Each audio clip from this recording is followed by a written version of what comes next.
係，大家好，大家好。好耐冇見啦。咁啱啱翻咗嚟美國啦，已經都幾耐冇同你哋傾偈。咁同大家分享啲娛樂圈嘅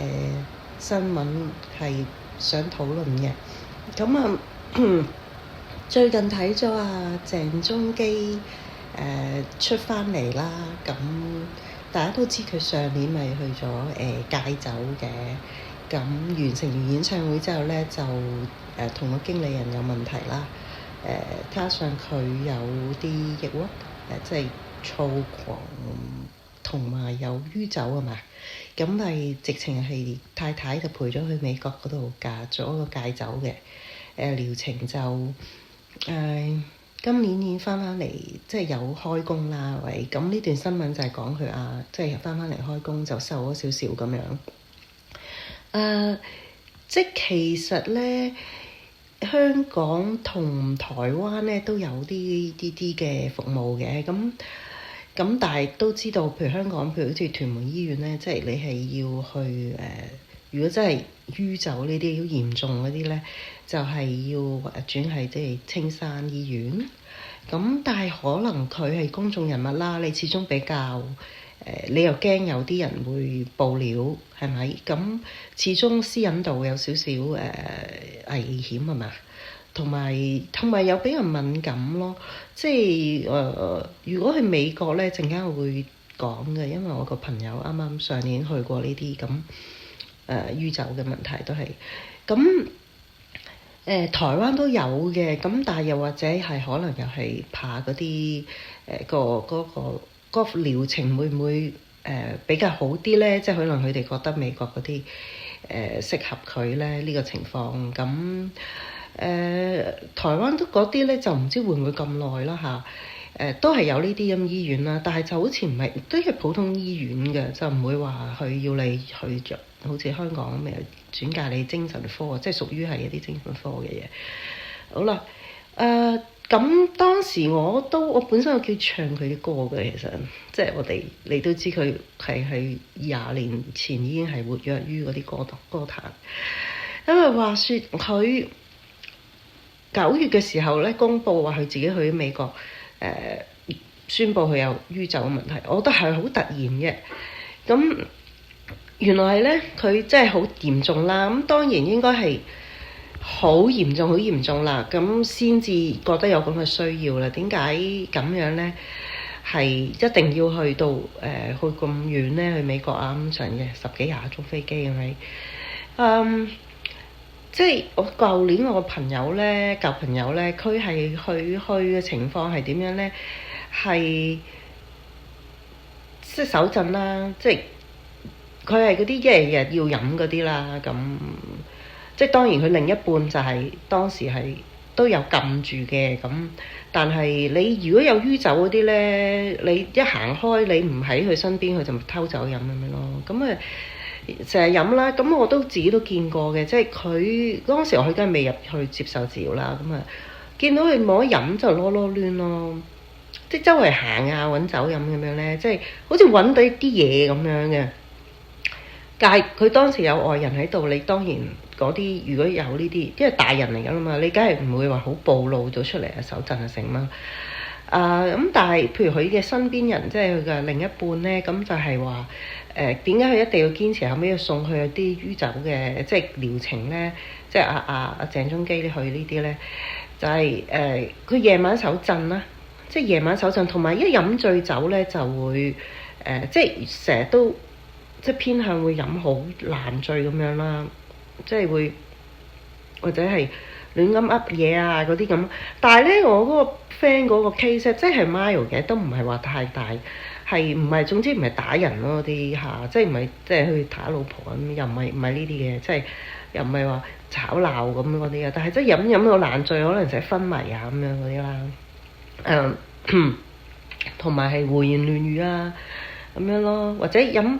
佢哋嗰啲講開嗰個酒量嗰個數量咧，就係以我認知佢哋嗰啲講到入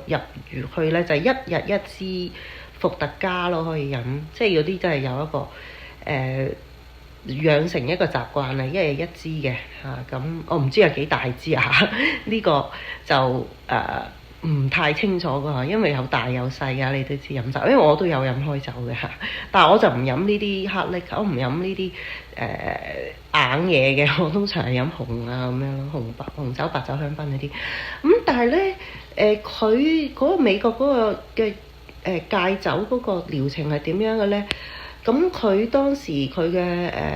情況就係，譬如又係復發啦，即係又係手震，夜晚就冇得飲就震，即係怎樣咁樣震咁樣嗰啲咧，咁都可能俾你太太你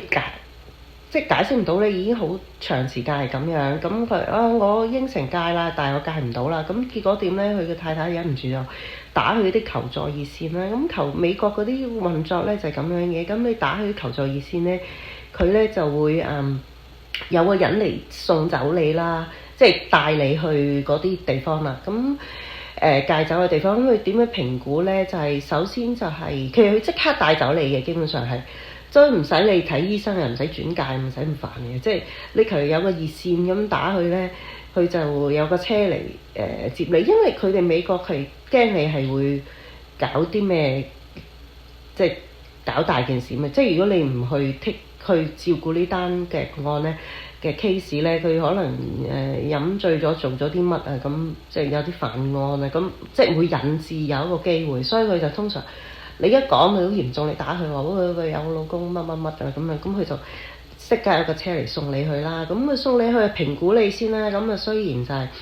因為佢呢啲療程，因為佢一路講你一路聽咧，佢就係俾你一住成2-3個月嘅喎。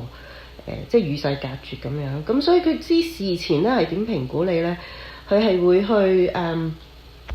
首先睇下你身體啦，因為呢啲佢住得嗰啲咧都係要真係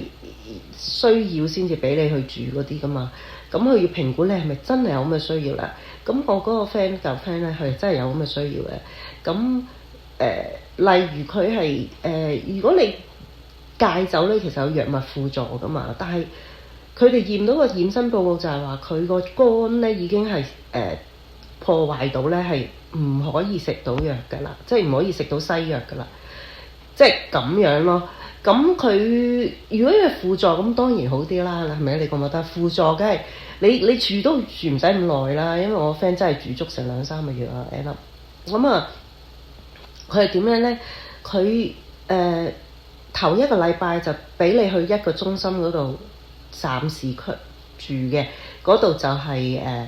唔傾得電話，收晒你啲電話，乜都唔即係執幾件衫俾佢嘅啫，與世隔絕啦，即係唔可以聯絡啊，同你家人啊，唔可以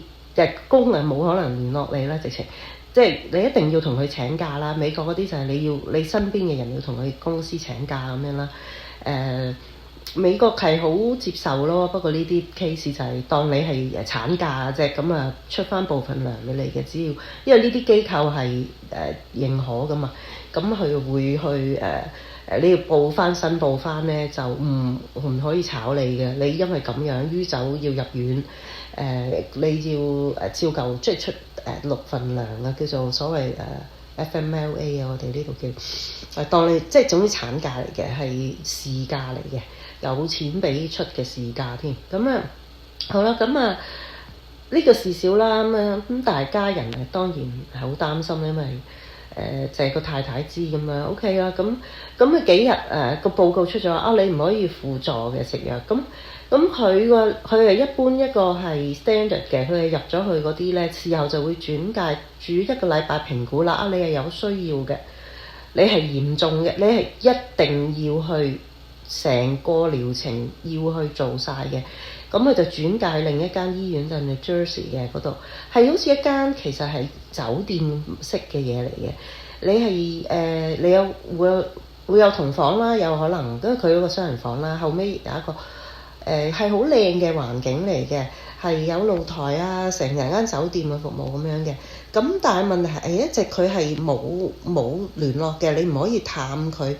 去到嗰度可以探，可以2個禮拜探1次，1個鐘。但係電話咧就係一定有人身邊咯。你let's say我而家入咗去啦，有人想揾我啦，let's say我老公揾我啦，嗰個有個職員要喺你隔離嘅聽住你哋嘅對話嘅，每一次都要嘅，同埋唔可以日日傾嘅。可能一兩日可以傾，俾你傾幾個字。咁點解要咁樣去咧？與世隔絕你一啲咁樣佢嘅病人咧，因為咧佢視呢啲為一個心癮啊。佢即係你都睇到，佢會驚你去接觸嗰個對話入邊，唔知對方同你講啲乜，會令到你唔戒唔到嚇。即係所以佢去 monitor 你，睇實你嗰個對話嘅，要聽實你講啲咩咁樣啦。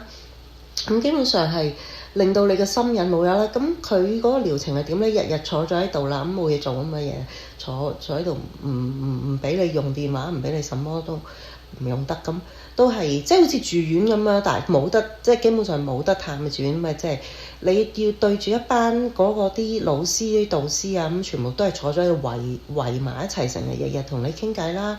你要講啦，佢想你分享下你點樣開始成日飲啊。咁初頭咧，佢同埋佢嗰個導師都會同翻你嘅家屬講嘅。你個呢個你嘅先生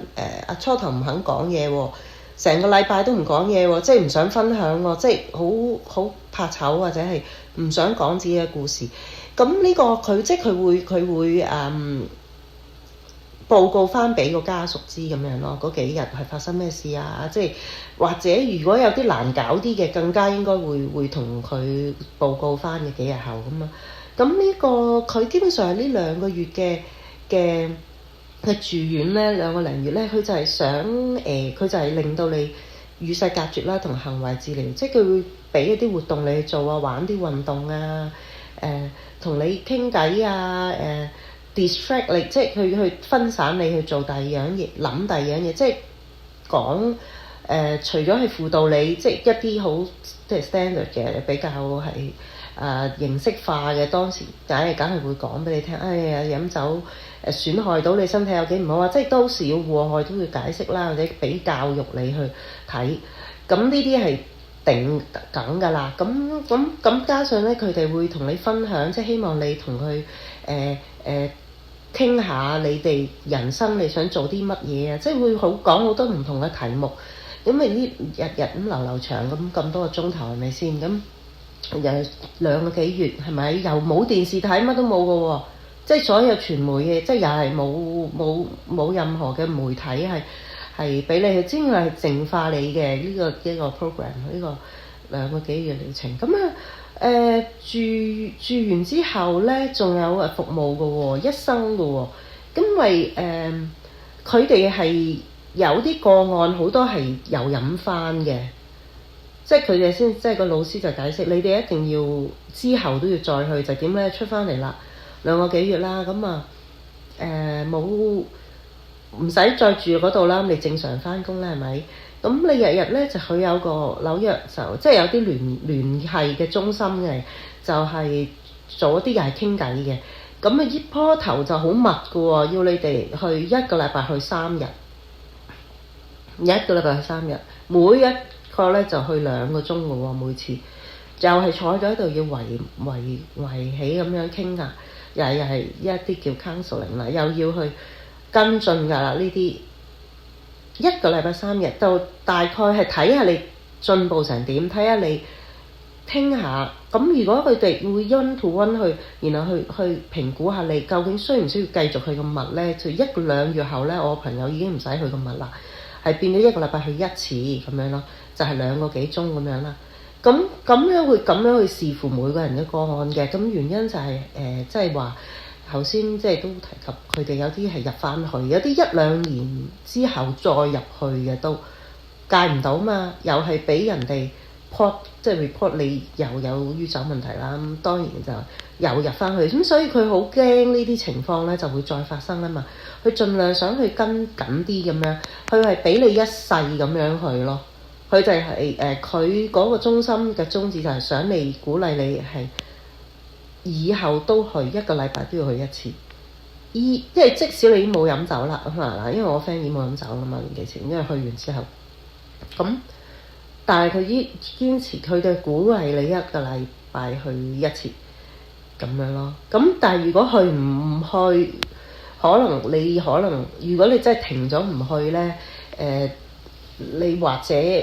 其實我唔知得唔得，因為以我所知，我 friend 而家都係想去嘅，一禮拜去一次嘅，傾偈咁樣，去一個